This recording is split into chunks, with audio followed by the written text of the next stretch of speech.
Welcome back, I'm DRN and this is Mechabellum, a 1 vs 1 auto battler with giant mechs blasting each other to bits with lasers and rockets. We're about to go into our second game of this week's tournament. Who do we get? Ooh, nice, Fifthwiel. He was just talking about how you need to go off and make chicken fried rice. Let's see if we can help speed his transition to the kitchen, huh?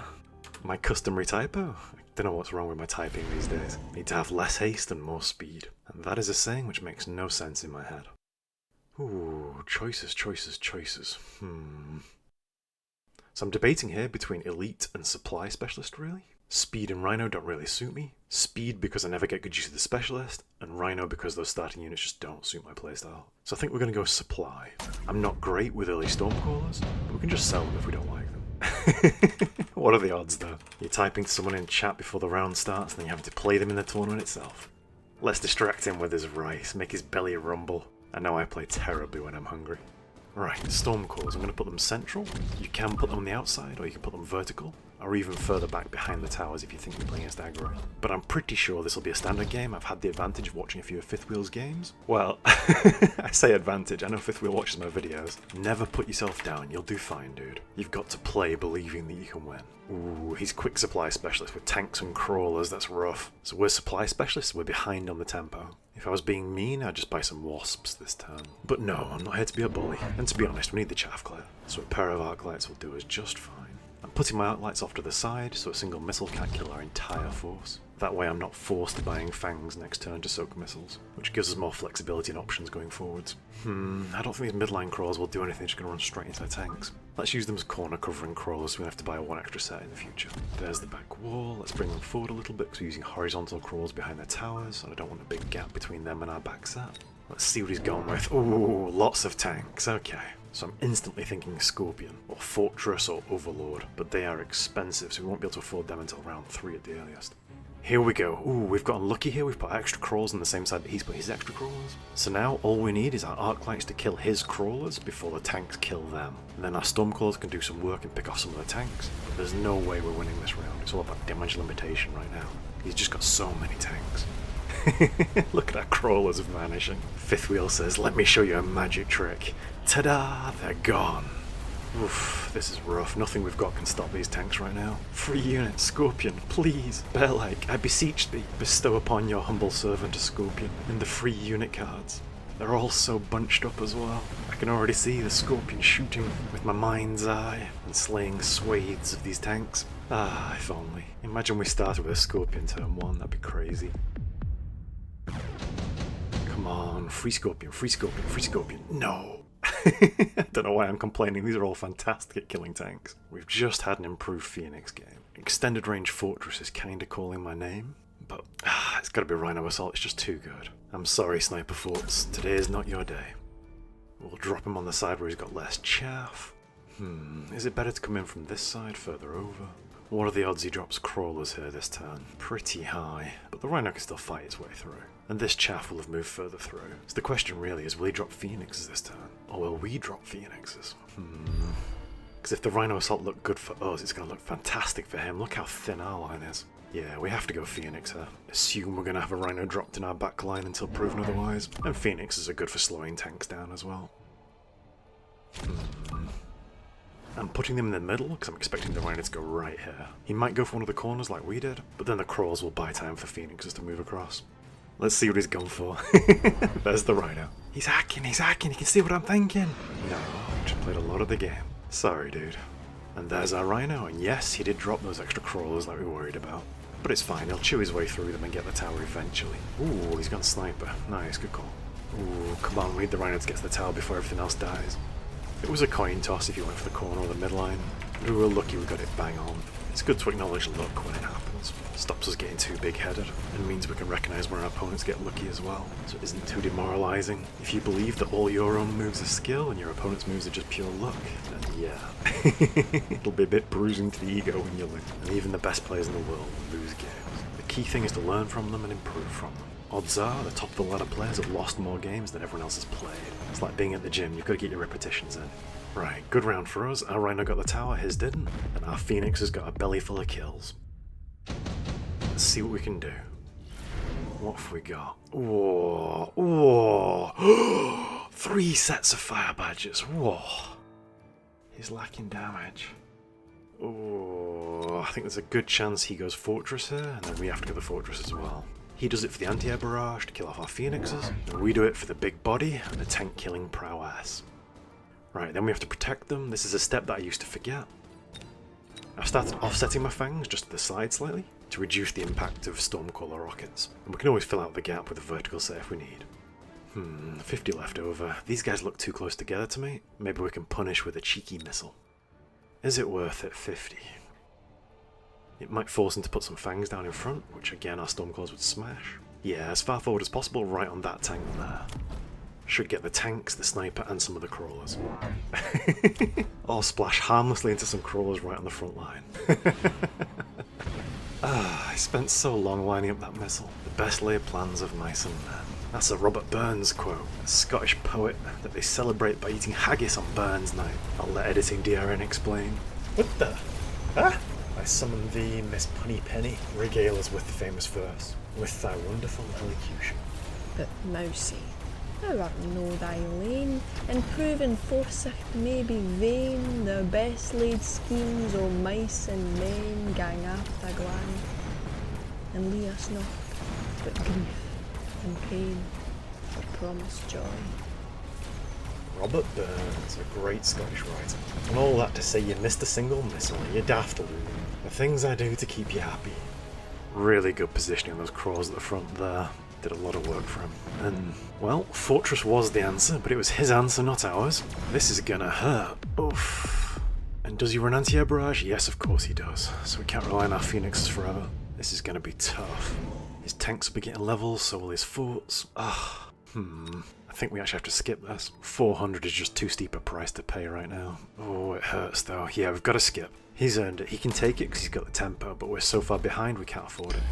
That 400 could be shields on our fortresses. We've got the damage with our Stormcrawlers and our Phoenixes. We just need to buy them time to get the job done. The scary thing though is he can do the exact same thing we are here. I'm hoping he's taken the range and fallen too far behind on tempo to be able to afford it. Because I don't think 10 range is worth half a turn's worth of tempo. Round 6 or 7 I'm taking that every day of the week. But here, nah, it's just too pricey. Right, what's he gone for? Ooh, he took the EMP, and he's leveled up his tanks. Ooh, I think that's a trap, because our forts can still one-shot them. EMP's going to hit for 35,000 damage, it's going to do a lot of work on that shield. But I think it's a mispick. We don't have any technology that he's desperate to disable, and it won't even fully destroy one shield. Right, we've been given a lifeline, let's use it. Mech Rage on the tanks, when there's already a hard counter to them on the board. Ooh, and he's pushed plus 200. He's desperate for the tempo. But in the long run that's going to cost him, because next turn he's missing 300. But we have to survive 2 or 3 turns to make it worthwhile for us. He thinks he can close it out in that time. We'll have to call his bluff, make sure we don't lose, punish him for his greed and avarice. I think it's far too early to push plus 200. There's quite a lot of space in these flanks for us to exploit. Could drop some melting points here. Might need Vulcans though first as chaff clear. We're not giant specialists, that would be a huge investment. Our fortresses are doing well. But his chaff is living a lot longer than ours is. So yeah, I think Vulcans might be what the doctor ordered. Feels a bit rough picking them into Fortress Sniper though. I'd have to have range to stay safe. Oh no, he's breaking through to our tower. Those crawlers have made a late surge. Save the tower! No, we're doomed. I felt that one in my bones. Oh, that hurts. It's all falling apart. The only hope I'm clinging on to is that he pushed this turn. We've got a plan. We're going to summon the Desperation Vulcans, the demons of the flames, to sweep away this chaff. Our final beleaguered fortress stands alone, enemies all around. The end is nigh, but he'll go down swinging. Oh, we're struggling. Running out of health. One more bad turn and we're out. Oh, thank you. Right, don't just insta-pick, let's look at his units. We want the Vulcan, but is it the best for us, and what will he pick? He's left space for Mustangs at the back there. But if I was him, I'd take the big Rhino and throw it in from the sides. 1 tower snipe and it's over for us. I really think we have to take the Vulcan though, because it's the chaff that we're losing to. But then what will answer a Rhino from the sides? Oh, it's difficult. I think it's 50-50 if he takes the Mustangs, because we're showing Phoenixes and Fangs, but the Rhino is the game-winning play. To stop the Rhino, we'd have to use a melting point, which would be useless with this much chaff unanswered on the board. So I think we have to gamble on the Vulcan. If he's taking the Rhino, we'll drop a melting point next turn, assuming we somehow survive. Oh, it's scary. Right, now we've got the Vulcan, we don't need the Arclight. Selling this won't turn us a net positive this turn, but this position is far too important for a Vulcan to be in. We can't have the Arclight blocking it from its rightful place. Ooh, I don't like him going straight towards that fortress though. But I think it'll catch the crawlers first, because he's a bit further back, gives them more time to get in front. Right, and then we need more chaff. Always need more chaff, never neglect your chaff. What do we go with? I don't think crawlers will do much here, so I'm going to put more fangs down. We're kind of playing for our life, but I don't want to push plus 200, because if we do that we give up the economic advantage, and just lose in 2 rounds town at best. Alright, we've got 50 left over. It's either speed or a missile. Let's use a cheeky missile, pick off these distraction crawlers. So what are we facing? Did he go with the rhino? Yes, but he sold it! He's gone melting point in the front line. Great answer to fortress. Do we have enough chaff? Can our stormcrawlers get onto them before they get to burn through our fortresses? Oh, this is going to be close. We cannot have the Vulcans getting stuck on the fortresses. Come on, keep clearing the crawlers. Yes, he's doing great. We're no longer getting swamped in crawlers. Oh, he's just got a melting point onto one of our fortresses. Oh, and there goes another. We could be in trouble here. Our bastions, the giant mechs our entire army hinges upon, are being melted down to slag by an incandescent beam. The twin eyes of Sauron burn blue this day. Oh, I think it's over. We need to kill one of these giants. We cannot survive all 4 hitting us. 1 down, we're still in it. Never surrender. Fight to the last. We might even get this one as well. Yes! Beautiful. I don't know why I'm celebrating so much. We're still losing. We still have 2 unanswered melting points to deal with. But as Granny Weatherwax would say, we ain't dead yet. So how do we do this? We need both to protect our fortresses and an answer to melting points. Oh, I forgot to check if he pushed or not. I think he did. Editing DRN here? Yes, he did. You can tell by the glowing red light from the tower on the right hand side during the combat last turn. Right, so what can save our bacon here? Enhancement module could give us a level on our fortresses, but it costs 200 and a level costs 200 itself. Do we assume we're going to survive 2 rounds? That might be getting a little bit ahead of ourselves. I think it's got to be senior manufacturing here. We're going to be going fortress carry, methinks. So we take range on them, keeps them at arm's length from the dangerous melting points, and we'll help them pick targets from further afield. So let's try and pick off his forts from this angle, because he doesn't have any fangs in front of them. And hopefully that will allow us to collapse in and cause chaos before he gets shots in on us. Then we are definitely pushing, we are playing for our life, and we're definitely taking temporary range. And now we've got a rhino to drop. Is there a gap? Can we drop it at the back? Oh, his snipers will just turn and kill it. Over here for some variety, and with us picking off the edge fortress. Right, we've already pushed, we've already taken temporary range. Is there anything more we can do? Yes, we can sell this arclight, which gives us 200 left over. I'm kind of suspicious of a rhino from the corners play, so let's cover it with a couple of missiles. They won't kill it, but they'll slow it down and buy us more time to kill his stuff before it gets to a tower. All game I've been lacking chaff. I've only just noticed. What am I playing at? No wonder I've been struggling. He could have just walked in and taken our tower at any point. There's nothing I can do about it right now. But if I lose this game because I forgot to buy 1 unit of chaff, editing DRN is going to make a montage mocking me. Where's he dropped his rhino? He hasn't yet. Okay. I think he might have forgotten it. Ooh, what are these? What? Why are there crawlers here? What the? Is this a big brain play trying to pull the Vulcan to the side? What? Maybe he assumes I'm going to go firebomb? But I've already gone range, and they did a great job with just range. I don't... What? I mean, it's accidentally genius because it saved his fortress. Something, the best laid plans of mice and men. Oh my word. Right, Vulcan's still doing their job, sweeping away the chaff. Fortress is sitting a bit deeper now, leaving our phoenixes out to dry a bit, but never mind. Right, there we go, we're picking off his fortress at long last.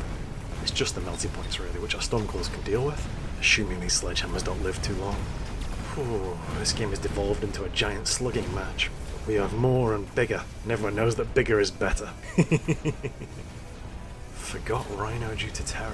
What? Why are you terrified? I'm the one dying. Big scary DRN. I said I wasn't going to be a bully. I'm sorry. This is me being nice. And he's still terrified of me. Ah, dearie me. Never fear an opponent. Everyone is mortal. We all have bad games or bad days. And don't I know it, I've beaten Forgotten Arbiter, Sacco, Steelsane, Shadov. But I've lost to someone with 700 MMR. And all those names I've listed will beat me on a normal day. But we're all mortal. We're all fallible. We're all beatable. Don't fear the Reaper. The best swordsman in the world doesn't fear the second best swordsman in the world. No, he fears the absolute beginner. The one who'll pick up the sword and throw it because he doesn't know how to hold it. That you can't anticipate. That you can't predict. He spotted the gap the same time we did. We've plugged the hole. We're going to go replicate Crawler and punish him, turn his crawlers against him. But now we have two very naked, exposed fortresses on the flanks. If I was him, I'd drop 2 more melting points and take EMP on them. Yeah, he's definitely going to drop the melting point right here. So we need some more fangs. So we can't bring the laser beam to bear straight on the new fortress. So we've taken Senior Defense Specialist, so I think we have to take attack up from the tower. We'd get less value from defense up, because buffs don't stack multiplicatively, and we really want our crawlers to win the duel. Now these Phoenix are still doing work. A little bit, not much though. Let's sell one set of Phoenixes and then get a level on a fortress, because the forts have the techs on them. Maybe even the crawlers should have gone up, in case he tries to do more flanking plays. Oh, he forgot his Rhino again, bad luck. I was worried selling the Phoenix would be the counter. And yep, he dropped a melting point right where we expected it. Those map hacks, you know. Oh, this melting point needed some protection. Fortress absolutely annihilating it. Oof, unlucky dude. Sort of mistake you only make once. So the difference here is our chaff clear scaled better. Still in it to win it, don't give up dude. We've got Vulcans and fortresses smashing all the small stuff while his tanks have fallen off a cliff in terms of damage dealt now that the fortresses have arrived. And yeah, that melting point definitely needed a chaff screen. I hope he doesn't see my feedback as rude, but he definitely could have won this game, and I'm sure he'll be kicking himself after this. Don't worry about it dude, it happens.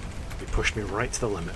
He made a couple of small mistakes, but so did I. He spotted my openings and tried to go for the win. He countered everything I played, so I think you did great here dude. Maybe don't push plus 200 quite so early and try and protect your giants with a few fangs. Literally the only changes you need to make, and you'll win these. Oh yeah, and mindset, never ever be scared of your opponent. Everyone makes mistakes. You saw my huge chaff gaff. Go eat your chicken while I put my thinking cap on and do some analysis.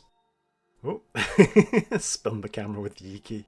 No, we must make the game relatable to everyone. Default view, default view. Ooh, another mistake I'm afraid dude. You never use your nano repair kit. Should have probably tossed that on a fortress or a level 2 melting point. Didn't Rhino, didn't EMP in the final round. This melting point definitely need a chaff screen.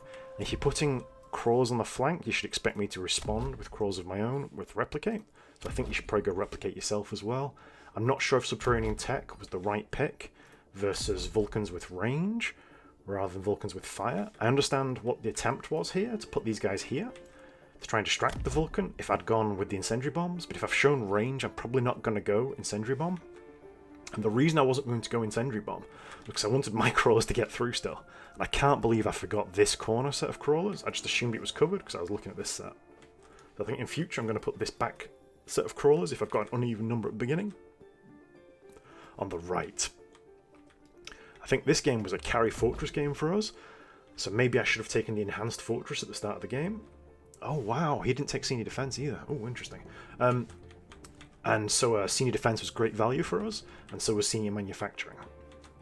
We had a less diversified army. I thought he'd won the game when he melting pointed us. And he had a great start with the quick supply, extra tanks. The tanks were a little bit close together, so if we'd gotten a free Scorpion, we might have had quite a lot of value there. And I probably wouldn't have put a tech on my tanks. Mechanical Rage is... I'm afraid tanks, to me now, are just another layer of chaff.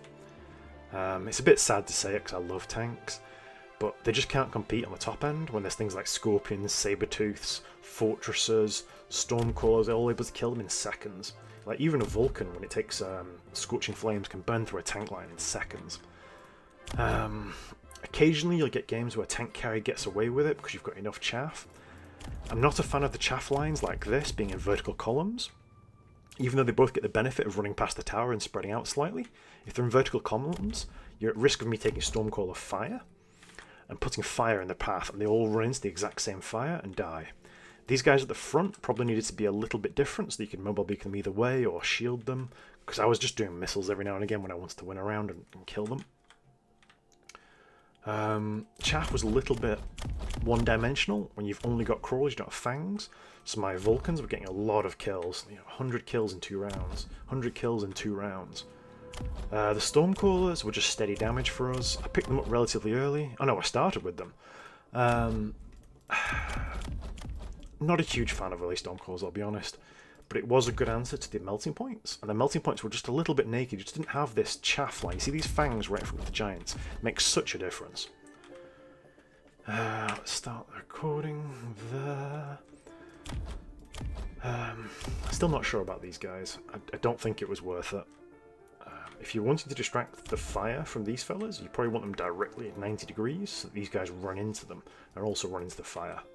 Because if you look, they're there, so they only get a slight bit of angle, and then these guys all die, and then these start running across this way instead. So they only have like an obtuse triangle. Whereas if these fellas were in the dead center and I had fire on these guys, the fire bombs, they would have landed here. These crawls would have run straight into them and all died in my own fire. It's part of the reason why I didn't take fire and took range instead. The snipers, I think if you've got 2 level 3 marksmen, it's probably worth going elite marksman on them. If I did that though, I would probably take a push at the tower, take elite recruitment and get 2 more marksmen. Just to give you the flank coverage and a wider, more value from the marksman. But I can understand not wanting to invest too heavily in it. I think the key decision here was the range and the melting points. I think it perhaps should have been EMP to begin with, because I hadn't shown range on my fortresses yet. Instead, I'd just shown the barrier. But I can't remember if he'd taken it before we took barrier or not. I think he might have picked it before barrier. If he's picked it before barrier, that's absolutely fine. But if we're already showing barrier on the fortresses, it's always worth going the EMP for popping those shields. Otherwise, the shields take a little bit longer to get through, and by then you're already locked onto the fangs who other units can't pick off because they're protected by the shields. It was a fun game. I think we made good use of the field recovery to sell off units that weren't doing much value for us, those arc lights and those phoenixes that we didn't need anymore. His Rhino Assault could have come in on us and done work, but I think we were well covered now with fortresses with range, so I wasn't too worried about it. Fun game. Sorry I've talked for a lot there was a lot to discuss. Getting back into the swing of things, let's see how much combat power we've gained or lost. 200 combat power, but only 4 MMR. That's understandable. And how are we doing in the tournament? Oh wow, there's only 1 game still in progress. I talked for far too long there.